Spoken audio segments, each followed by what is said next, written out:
Herzlich willkommen, liebe Leute, für eine neue Emission Blick auf Europa. Letzte Woche hatten wir Glyphosat. Ich hatte euch versprochen, das Woche über den Acrylamid zu schwätzen. Ich habe hier bei mir einen Kollegen, den Dr. Peter Liese, ein guter Kollege, der noch Koordinator ist vom Umwelt- und Gesundheitsausschuss. Den Peter Liese als Doktor, das heißt wohlergehend, wohlbefangen, alles was gesundheitsrelevant Themen sind, liegt ihm besonders um Herz.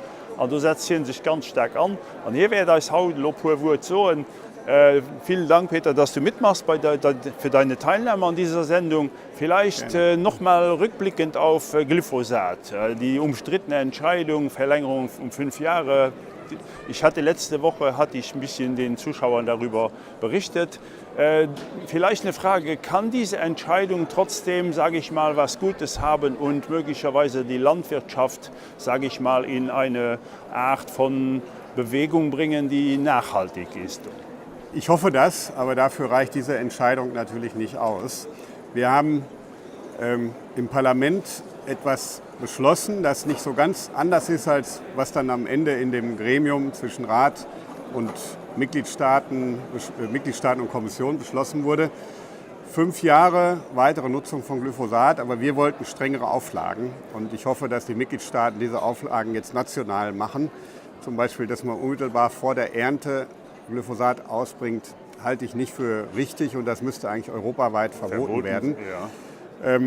Wir müssen jetzt sehr vorsichtig sein. Es gibt natürlich andere Pflanzenschutzmittel, über die nicht so viel diskutiert wurde und die vielleicht noch gefährlicher sind als Glyphosat. Ich halte Glyphosat für vertretbar, dass man das jetzt noch einige Jahre nutzt. Es darf nicht dazu führen, dass man andere Pestizide einsetzt, die teurer sind. Das ist schlecht für die Landwirte. Und noch gefährlicher, das wäre schlecht für die Verbraucher und für die Umwelt, sondern wir müssen jetzt wirklich Alternativen entwickeln, und zwar Pflanzenschutzmittel, die unumstritten unschädlich sind, die müssen schneller auf den Markt kommen. Und es gibt andere Technologien, wie zum Beispiel Laser, wo man die Unkraute mit bekämpfen kann, ohne diese Nebenwirkungen. Ja. Das geht alles nicht von heute auf morgen und wir müssen die Landwirte dabei unterstützen. Aber ich hoffe, dass wir in diese Richtung gehen. Sehr gut. Eigentlich zu unserem heutigen Thema Acrylamid und auch ein sehr umstrittenes, sage ich mal, ein Reizwort im Moment, auch besonders hervorgebracht durch die Medien, durch diese Kampagne, belgische Fritten sollen verboten werden und deutsche Brötchen und. Kannst du vielleicht kurz auf dieses Thema eingehen? Acrylamid, was versteht man unter Acrylamid? Acrylamid ist ein Stoff, der entsteht, wenn man Kohlenhydrate zu stark erhitzt. Also wenn man zu Hause sein Toastbrot verkohlen lässt, wenn man die Pommes zu dunkel macht, kommt auch ein bisschen auf die Sorte der Kartoffeln an, die man nimmt, oder wenn Chips in der Herstellung falsch zubereitet werden, dann entsteht Acrylamid. Und Acrylamid ist definitiv ein gefährlicher Stoff. Bei Glyphosat gibt es nur wenige Wissenschaftler, die sagen, es ist wahrscheinlich krebserregend. Bei Acrylamid ist das eigentlich die gängige Meinung. Wir müssen davon ausgehen, dass es krebserregend ist. Und wir nehmen Acrylamid in viel höheren Mengen zu uns. Gerade junge Menschen, die viel Pommes frites essen, die viel Chips essen, nehmen große Mengen Acrylamid zu sich. Und deswegen ist es aus Gesundheitsschutzgründen notwendig, hier etwas zu tun. Und ich finde ein bisschen ärgerlich, dass die Presse so tut, als ob eine Regulierung von Acrylamid Unsinn ist, während man Glyphosat am besten sofort verbieten müsste. Acrylamid ist gefährlicher und deswegen ist gut, dass da was gemacht wird. Und jetzt ist auch, sage ich mal, der Vorschlag der Kommission ist ja auch von den Medien für mich persönlich verzerrt rübergekommen. Es wurde so dargestellt, als würde Brüssel wieder was entscheiden. Und wer entscheidet eigentlich in solchem Verfahren und wo und wann? Ja, also es ist so, dass die Europäische Kommission gar nichts alleine entscheiden kann. Zunächst mal braucht die Europäische Kommission eine Rechtsgrundlage, auf der sie überhaupt solche Details regeln kann. Und wenn die Details dann entschieden werden, dann sind immer Experten aus den Mitgliedstaaten mit am Tisch und das Europäische Parlament hat die Möglichkeit, einen Einspruch zu machen. Ja. Also es ist alles demokratisch kontrolliert. Was mich sehr ärgert, das sagt unser Fraktionsvorsitzender Manfred Weber ja auch ganz oft und in dem Fall war es wieder sehr extrem, da bin ich auch böse mit unserem Landwirtschaftsminister in Deutschland. Ja. Die deutsche Bundesregierung hat gesagt, die Regeln müssten eigentlich strenger sein. Wir bräuchten strengere Regeln.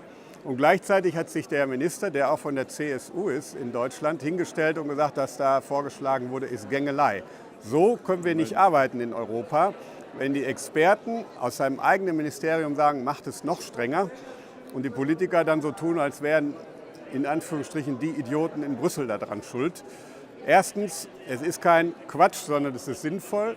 Zweitens, die Mitgliedstaaten haben das unterstützt und das Europäische Parlament hat im zuständigen Ausschuss darüber abgestimmt und wir haben auch gesagt, es ist sinnvoll. Jetzt ist ja dieser Prozess, dieser Produktionsprozess für, sage ich mal, Pommes, Pommes frites und auch Backwaren und Chips, du hast die Chips genannt. Jetzt ist das ja ein industrieller Vorgang. Und diese starke Erhitzung, kann man trotzdem, umgekehrt gefragt, kann man diese Produkte trotzdem noch herstellen mit diesem guten Geschmack und auch mit diesem guten Aussehen, mit neuen Vorgaben? Kann man da was machen? Ja, also zunächst mal ist es wichtig, die Vorgaben sind gestaffelt und das ist etwas, für das wir uns als EVP ja immer einsetzen, dass man nicht alle über einen Kamm schert. Der kleine Bäckermeister, der kleine Restaurantbesitzer kann nicht so standardisiert arbeiten, das wollen die Leute ja auch nicht. Wenn ich zu einem Handwerker gehe oder in ein Restaurant, dann möchte ich individuell hergestellte Sachen haben und nicht Fabrikware, wo 10.000 Produkte gleich aussehen. Und deswegen haben wir gesagt, für die Fabrikanten, die Chips herstellen zum Beispiel, gelten strengere Regeln, für den Mittelstand weniger strenge Regeln. Und das halte ich für angemessen. Und das Zweite ist, dass es geht nicht darum, irgendwelche Sachen zu verbieten. Nichts wird verboten. Es gibt nur einen Ablauf, den man beachten muss, damit so wenig wie möglich Acrylamid entsteht. Und das einfache Beispiel ist, dass man keine Pommes schwarz werden lässt. Dann hat man nämlich Acrylamid ohne Ende drin, sondern schön Gold färbt. Genauso beim Brot und bei anderen Produkten. Und das Zweite ist, dass man bestimmte Zutaten wählt. Bestimmte Sorten von Kartoffeln neigen eher dazu, Acrylamid zu bilden. Ja. Und dann kann man ja eine andere Sorte nehmen. Und weil jetzt vor Weihnachten ist es zum Beispiel wichtig, gilt auch für, wenn man zu Hause backen möchte, Hirschhornsalz hat man früher sehr häufig als Zutat für Plätzchen genommen. Da bildet sich mehr Acrylamid. Wenn man andere Mittel nimmt, die genauso gut den Effekt haben, hat man weniger Acrylamid. Also solche Dinge sind es, um die es geht. Es geht nicht darum, irgendwas zu verbieten, sondern bei den Zubereitungen das so zu machen, dass eben möglichst wenig Acrylamid entsteht. Ein interessanter Punkt, dass man auch zu Hause in eigener Regie, sage ich mal, was machen kann. Es ist sogar so, dass die meisten, die größte Menge an Acrylamid wird nicht durch vorgefertigte Produkte aufgenommen, sondern durch das, was man selber macht. Und wenn man zu Hause darauf achtet, dass das Toastbrot nicht verkokelt und beim Weihnachtsplätzchenbacken die A nicht verkokeln und zweitens auch man auf die Zutaten achtet. Ich habe, als ich die Pressemitteilung gemacht habe, die man auf meiner Homepage peterliese.de finden kann, extra da auch einen Link gemacht, Tipps für die Verbraucher, was man selber tun kann. Gute Idee, super Idee. Vielleicht ein Punkt, warum wird denn eine solche Entscheidung so negativ kommentiert, sage ich mal? Warum findet das nicht umgekehrt gefragt, wir setzen uns ein für die Gesundheit, für das Wohlergehen und dann wird dieses ins Negative von der Presse dargestellt, dass wir, wie gesagt, die Leute nur gängeln und nur alles verbieten und warum oder du bist schon lange hier dabei in diesem, wieso kommt das, diese guten Absichten, wieso kommen die nicht rüber? Also ein bisschen liegt es an der Kommunikation der Europäischen Kommission. Als die Sache vor einigen Wochen endgültig beschlossen wurde, hat die Kommission noch nicht mal eine Pressemitteilung gemacht. Ich finde, da muss man nicht nur eine Pressemitteilung machen, da muss man die Journalisten auch mal einladen und zeigen, das sind die Plätzchen mit viel Acrylamid und die schmecken nicht besser als die mit wenig Acrylamid. Da müssen sich die Leute bei der Kommission mehr Mühe geben. Aber letztlich ist es das, was ich eben gesagt habe, die nationalen Regierungen, die müssen mehr zu ihrer Verantwortung stehen. Und der deutsche Minister hat ja im Moment ein Problem wegen seiner Glyphosat-Entscheidung. Deswegen hat er ein bisschen Stress und konnte noch nicht mit mir telefonieren. Aber ich werde ihm das sagen, dass es so nicht geht. Ja. Wenn man etwas unterstützt und sagt, das möchte ich eigentlich noch strenger haben, dann kann man nicht gleichzeitig Dann muss man sagen, das dazu ist Gängelei. Nein, muss man Und, dazu stehen. das ist, glaube ich, ja. das Hauptproblem, dass die national Verantwortlichen nicht zu ihrer Meinung stehen. Was sie in Brüssel mitbeschließen, müssen sie auch zu Hause verteidigen. Insgesamt. Und letztlich geht es um Krebs.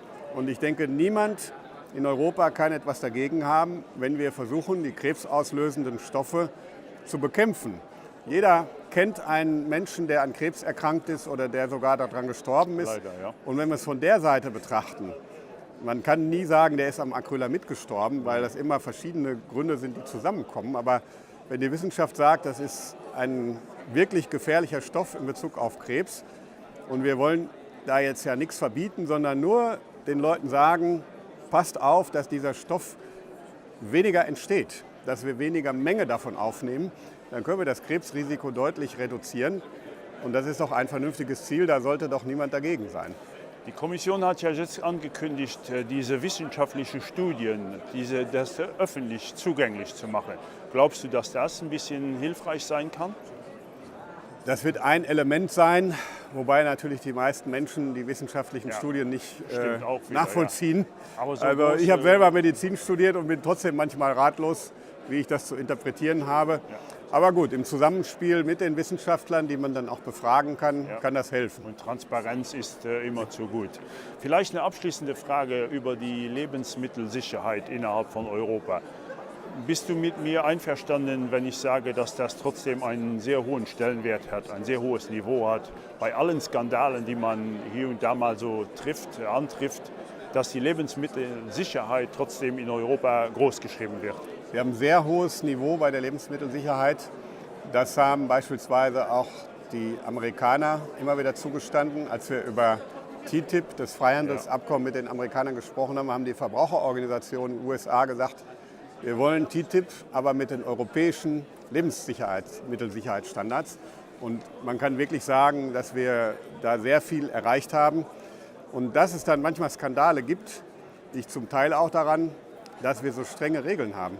Im Sommer gab es den Skandal um Fipronil. Fipronil ist definitiv nicht krebserregend. In den Eiern, und man hätte da schon 70 Eier am Tag essen müssen, um ein Problem zu bekommen. Also nicht Krebs, sondern andere Krankheiten können ausgelöst werden, wenn man wirklich zu viel davon zu sich nimmt. Und der Grenzwert ist halt so streng, dass eine Überschreitung dieses Grenzwerts noch nicht gesundheitsschädlich ist. Der Skandal war, dass man da nicht richtig hingeguckt hat. Aber es gab zu keinem Zeitpunkt für irgendeinen Bürger der Europäischen Union eine Gesundheitsgefährdung.